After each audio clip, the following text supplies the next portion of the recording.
অল্প কিছু উপকরণ দিয়ে বানিয়ে ফেলতে পারবেন এমন ক্রিস্পি লোটা ফ্রাই।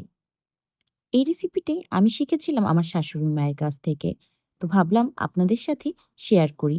প্রথমেই লোট্টা মাছগুলো নিয়ে তাতে লবণ, হলুদ, মরিচের গুঁড়া আর সামান্য ধনিয়া গুঁড়া দিয়ে ভালোভাবে মাখিয়ে নিতে হবে।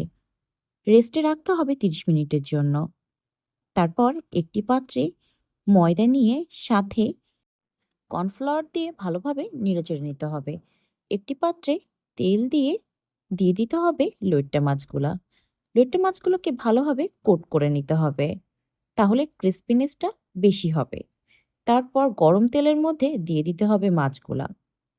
৪ থেকে ৫ মিনিট পর হালকা ভাজা হয়ে আসলে লইট্টা মাছগুলোকে উল্টিয়ে পাল্টিয়ে দিতে হবে। চুলাকে লো ফ্লেমে রেখে ৫ থেকে ৭ মিনিট ভাজতে হবে। ওয়েট করতে হবে গোল্ডেন ব্রাউন কালার আসা পর্যন্ত। তারপর তেল ঝরিয়ে উঠিয়ে ফেলতে হবে এই ক্রিস্পি লইট্টা ফ্রাইগুলোকে। দেখুন লইট্টা ফ্রাইগুলো কতটা জুসি আর ক্রিস্পি হয়েছে।